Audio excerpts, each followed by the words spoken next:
Let me ask you something and be honest. What if the very glute workouts you're doing right now, the squats, the kickbacks, the endless band walks, are actually making your lower body weaker, not stronger? What if they're quietly stealing your power, your balance, and even setting you up for knee pain, hip pain, and back problems later on? Today, I am going to show you why most people are training their glutes completely wrong and how this mistake is ruining lower body strength without them even realizing it. If you've been working your glutes consistently but still feel weak going upstairs, unstable on one leg, or sore in your knees and lower back, this is not bad luck, and it's not your age. It's a programming problem. The truth is, glutes are one of the most misunderstood muscle groups in the body. Most workouts focus on what looks good on Instagram instead of what actually builds real-world strength, and that disconnect is costing you power. Here's the first uncomfortable truth.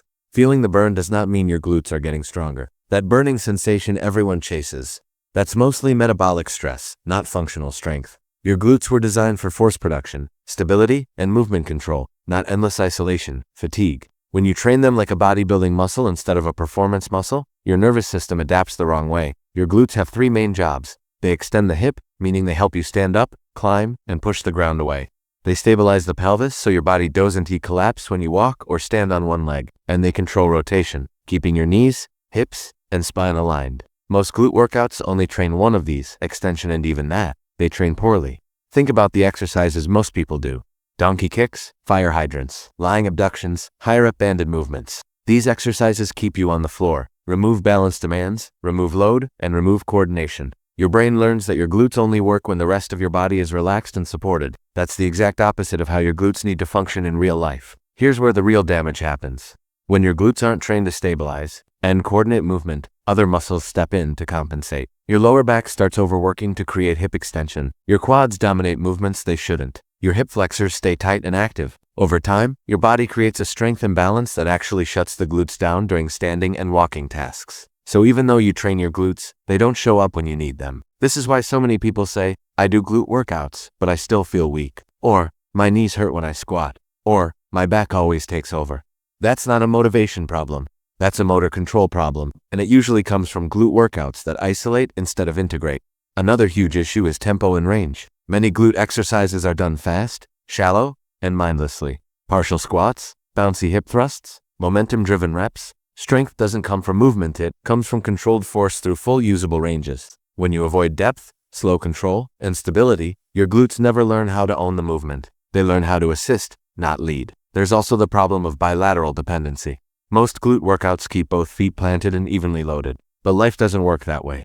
Walking, climbing stairs, getting out of a car, these are single-leg dominant tasks. If your glutes are never trained one side at a time, under control, your body develops hidden asymmetries. One side gets stronger, the other side compensates, and eventually, something breaks down. And let's talk about age for a moment, because this matters for lower body strength.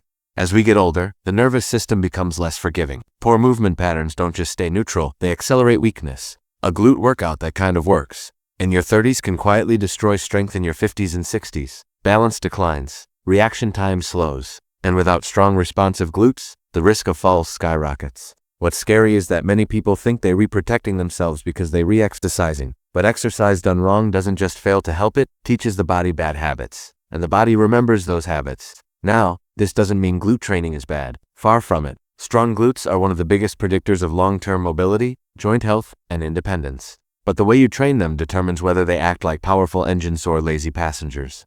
In the next part, I'll explain the biggest myth that's keeping glute workouts ineffective, why activation alone isn't enough, and how your brain, not your muscles, is the real reason your lower body strength is declining. The biggest myth in glute training is the idea that you just need to activate your glutes and everything will magically fix itself. You've probably heard this before. Do a few banded exercises, feel a burn, and your glutes are awake. But here's the truth no one talks about. Muscles don't work in isolation. The brain decides which muscles fire, when they fire, and how much force they produce. And activation without integration does almost nothing for real strength. Your brain doesn't care how tired your glutes feel on the floor. It cares whether they can stabilize your pelvis while your body is upright, loaded, and moving through space. That's why so many people feel their glutes during warm-ups, but completely lose them during squats, walking, or standing up. The nervous system never learned how to transfer that activation into real movement. This leads to another major mistake, over-prioritizing glute squeeze over glute function. Constantly cueing squeeze your glutes at the top of every movement sounds helpful, but it can actually reduce power. Your glutes are meant to fire explosively, then relax enough to allow smooth motion. When you oversqueeze, you lock the pelvis, limit hip movement, and force other joints to compensate. This often shows up as tight hip flexors, compressed lower backs, and knees that track inward. A strong lower body isn't stiff, it's responsive. And responsiveness comes from timing, not tension. Another problem ruining lower body strength is how people load their glute exercises. Too light, too many reps, too little rest. High rep burnout circuits train endurance, not strength. That might make you sweaty and tired, but at Docent teach your glutes how to produce force when it matters, like catching yourself from a stumble or pushing up from a chair. Strength requires intention, slower eccentrics, pauses, control, enough load to challenge the nervous system, not just the muscles. Without that, your body adapts by becoming efficient at being weak. There's also a hidden issue almost no one considers: foot and ankle involvement. Your glutes don't operate in isolation from the ground. Weak feet or stiff ankles reduce the amount of force your glutes can produce. When your foot collapses or your ankle lacks mobility, your glutes shut down as a protective response. Then your knees and lower back take the hit. This is why glute workouts done barefoot or with attention to foot pressure often feel harder even with less weight. The body finally has a stable foundation to work from. Strength travels from the ground up. If the foundation is weak, the engine can't do its job. Breathing also plays a huge role. Shallow chest breathing keeps your nervous system in a stressed state. When the nervous system feels threatened, it prioritizes stability over strength. Your glutes reduce output. Deep controlled breathing improves intra-abdominal pressure, pelvic stability, and neural drive to the hips. This isn't mindfulness fluff, it's biomechanics and neurology working together.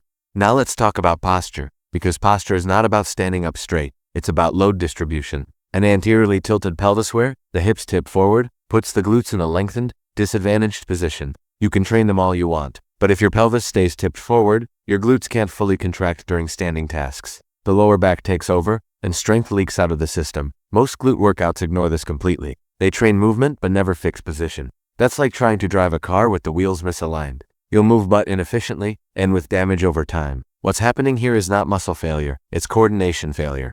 Your lower body strength depends on how well your muscles talk to each other. The glutes don't just need to be strong, they need to be trusted by the brain. And trust comes from consistent high-quality movement under realistic conditions. This is why athletes don't train glutes the same way fitness influencers do. They prioritize single-leg strength, controlled loading, balance, and movement quality. Not because it looks cool, but because it works. And here's the uncomfortable realization: if your glute workout leaves you lying on the floor exhausted, but Docent improve how you walk, stand, or move the next day, it's not helping your lower body strength. It's just exercise for exercise's sake. In the next part, I'll break down exactly how to tell if your glutes are actually weak or just poorly trained. The simple tests that reveal hidden dysfunction, and why fixing this can dramatically improve strength in weeks, not months. So how do you know if your glutes are truly weak or just badly trained? This is where most people get it wrong. They judge glute strength by how sore they feel or how much weight they can move on one exercise. But soreness is not strength, and load without control is just momentum. Real glute strength shows up in how stable and powerful your body feels during simple, everyday movements. Here's a clear sign something is off. When you stand on one leg, does your hip drop, your knee cave inward, or your foot collapse? If it does, your glutes are not doing their stabilizing job. Another sign is balance. If you constantly wobble or need to tense your whole body just to stay upright on one leg, your nervous system doesn't trust your glutes to hold you. Pay attention to stairs. Do you push smoothly through the heel and feel strong? Or do you lean forward, pull yourself up with momentum, or feel strain in your knees? Stairs are one of the most honest tests of glute function. Weak or poorly trained glutes turn stair climbing into a quad-dominant knee-stressing task. Another indicator is fatigue location. After walking for a while, where do you feel tired? If your lower back tightens, your hips ache in the front, or your knees feel heavy, your glutes are not sharing the load properly. When glutes work well, walking feels light and rhythmic. When they don't, everything feels harder than it should. Now let's talk about the concept that changes everything: force transfer. Your glutes don't just create strength, they transfer it between the upper and lower body. When that transfer is weak, you lose power everywhere. This is why fixing glute function often improves not just legs, but posture, back comfort, and even shoulder movement. One of the biggest mistakes in glute training is ignoring deceleration. Most workouts focus on pushing, lifting, or extending, but glutes are just as important for slowing the body down. They control hip flexion when you sit, land, or change direction. If you never train that slow, controlled lowering phase, your glutes stay reactive instead of proactive. Over time, joints absorb forces muscles should be handling. This is why knee pain often appears even in people who strength train. Their muscles can create force, but they can't absorb it. Strength without control is incomplete strength. Let's also address flexibility, because tightness is often misunderstood. Tight hips don't mean strong hips. In many cases, tightness is a sign of instability. The nervous system creates tension to protect weak or poorly coordinated muscles. When glutes aren't doing their job, surrounding muscles tighten to compensate. Stretching those muscles without fixing glute function only creates temporary relief. True strength feels loose, not rigid. When glutes are strong and coordinated, the hips move freely without feeling unstable. That's the difference between mobility you own and mobility you borrow. Another overlooked factor is speed. Life doesn't happen in slow motion. Your glutes must respond quickly to changes in balance. If all your training is slow and predictable, your nervous system never learns how to recruit glutes under sudden demand. This is especially important as we age. Reaction time matters, and glutes play a massive role in preventing falls. This doesn't mean jumping around wildly. It means controlled exposure to slightly faster, dynamic movements once a foundation is built. Strength is not just about how much you can move it, that's about how fast you can respond safely. Here's where everything starts to connect. When glutes are trained correctly, your lower body strength doesn't just increase, it feels different. Movements become quieter, your feet hit the ground softer, your steps feel springy instead of heavy. You stop overthinking posture because your body naturally organizes itself. And this is why many people are shocked when they fix their glute training. They expect bigger muscles. What they get instead is better balance, less pain, more confidence, and strength that shows up without effort. The problem was never that they weren't training hard enough. It was that they were training the wrong qualities. In the next part, I'll explain exactly what a glute workout should look like. If your goal is real lower body strength, what to remove immediately, what to prioritize instead, and how small changes can completely reverse years of poor training. So what should a glute workout actually look like if your goal is real lower body strength, not just fatigue, not just soreness, but strength that carries over into daily life? The answer may surprise you, because it's less about adding more exercises and more about removing the wrong ones. The first thing that has to go is excessive floor-based isolation work. That doesn't mean those exercises are useless, but they should never be the foundation. When most of your glute training happens lying down, your body learns that glutes work best when balance, posture, and coordination are removed. That's the opposite of strength. Real strength starts upright. Standing movements force your glutes to work with your core, feet, and nervous system together. This is where integration happens. When you load a movement while standing, your brain has to decide how to distribute force safely, and when done correctly, it chooses the glutes. The second priority is unilateral training, one side at a time. Single leg movements expose weaknesses immediately. They don't allow compensation to hide. When one glute is underperforming, your balance gives it away instantly. This is uncomfortable, but it's also where strength grows fastest. And here's something important. Single leg does not mean unstable chaos. Strength comes from controlled instability, not from wobbling around randomly. The goal is to challenge balance just enough that your nervous system has to adapt, without losing alignment. Next comes tempo. If you rush through reps, your glutes never fully load. Slow, controlled lowering phases teach the muscle how to absorb force. Brief pauses teach the nervous system control. Smooth upward movement reinforces power. This combination builds strength that protects joints. If your glute workout feels frantic, you're probably missing the point. Now let's talk about load. Many people avoid adding resistance because they fear injury, but underloading is just as problematic as overloading. Your glutes are powerful muscles. They need meaningful resistance to adapt. That resistance doesn't have to be extreme, but it must be enough to demand focus and control. If you can talk casually through a set without effort, your nervous system isn't challenged. Strength adaptations happen when the brain senses demand, not comfort. Another crucial piece is rest. Constant circuits keep the heart rate high but prevent neural recovery. Strength requires rest between sets so the nervous system can reset and produce force again. When rest is removed, output drops and endurance takes over. That's fine for conditioning, but it doesn't build powerful glutes. This is why many people feel tired but not stronger. Breathing ties all of this together. Each rep should be supported by controlled breathing that stabilizes the torso. When the core is stable, the glutes can express more force. When breathing is shallow or rushed, strength leaks out. This connection is subtle, but once you feel it, everything changes. Foot pressure matters too. Strong glute activation depends on a stable tripod foot heel. Big toe, little toe. When weight shifts excessively to the toes or inside edge of the foot, glute output drops. This is not a guess. It's a protective response by the nervous system. Now here's the most important shift in mindset. A good glute workout doesn't leave you destroyed. It leaves you more connected. You should feel taller when you walk afterward, more stable, more confident on one leg. That's how you know you train strength, not just fatigue. And this applies even more as you get older. Aging doesn't reduce your need for strength, it increases it. But the way you train must respect recovery, coordination, and joint health. When glutes are trained correctly, they take stress off the knees and spine instead of adding to it. This is why some people in their 60s feel stronger than others in their 30s. It's not genetics, it's training quality. If you remove junk volume, focus on upright and single leg movements, control your tempo, respect rest, and breathe with intention, your glutes will respond fast, often within weeks. And when they do, lower body strength improves everywhere. not just in the gym, but in life. In the final part, I'll tie everything together. Explain how to rebuild your glute training without starting from scratch, and show you how to know without guessing that your lower body strength is finally working for you, not against you. Now let's bring all of this together, because this is where most people finally have that aha moment. The goal isn't to throw away everything you've been doing. The goal is to rebuild your glute training so it actually supports lower body strength instead of quietly sabotaging it. The biggest shift you need to make is moving from appearance-based training to function-based training. Instead of asking, do I feel my glutes burning? You start asking, do I move better after this? Strength that matters shows up outside the workout. It shows up when you stand up effortlessly, when your knees feel stable, when walking feels smooth instead of heavy. One of the most powerful changes you can make is reducing volume and increasing quality. Fewer exercises, fewer reps, more control. When you stop chasing exhaustion, your nervous system finally gets the message that strength, not survival, is the goal. And when the nervous system feels safe and supported, it allows your glutes to fully contribute. This is also where consistency beats intensity. You don't need brutal sessions. You need repeatable ones. Training glutes 2 to 3 times a week with intention will outperform daily burnout sessions every single time. Strength builds when the body can recover, adapt, and reinforce patterns. Another key is progression, but not the kind most people think of. Progression isn't just adding weight. It's improving balance, owning deeper ranges, reducing compensations, slowing down where you used to rush. These are signs of real progress, and they directly translate to lower body resilience. It's also important to understand that discomfort during this transition is normal.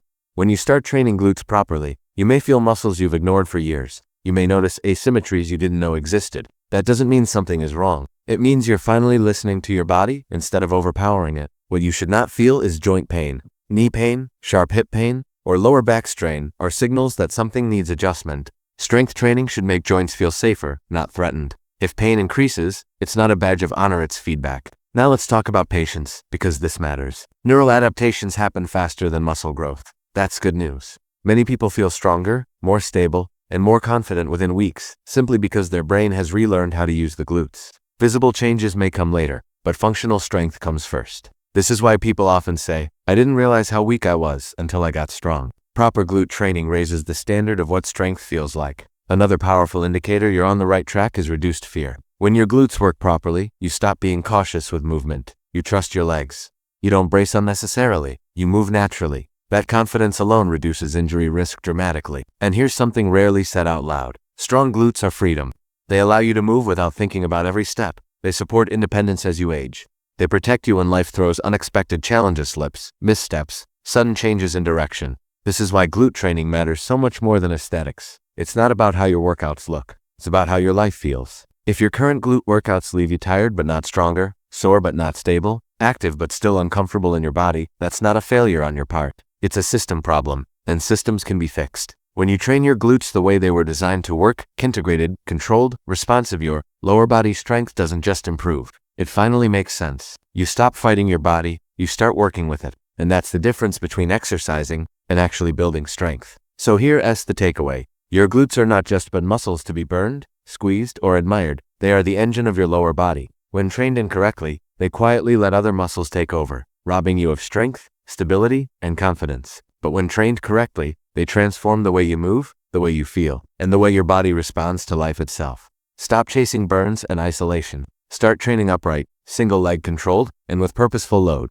Focus on quality over quantity, integration over activation, and consistency over exhaustion. Listen to your nervous system, respect, rest, and progress intelligently. Your body will respond faster than you think. Within weeks, you'll notice movements that used to feel awkward becoming effortless. Steps feeling lighter, balance improving, and even aches you ignored starting to fade. This isn't about quick fixes or gimmicks, it's about teaching your body to function as it was designed to. Strong, stable, and resilient. And the best part? Once your glutes are working for you, everything else in your lower body benefits. Knees feel safer, hips move freely, your back stops overcompensating. Strength finally becomes something you can feel in real life, not just on a machine or in a mirror. If you've been frustrated with your lower body, sore but weak, or stuck in routines that don't deliver results, this is your reset. Train smart, train functional, and let your glutes finally do what they were made to do. Lower body strength isn't about how hard you can push it, about how well your body works together. And when your glutes lead, everything else follows.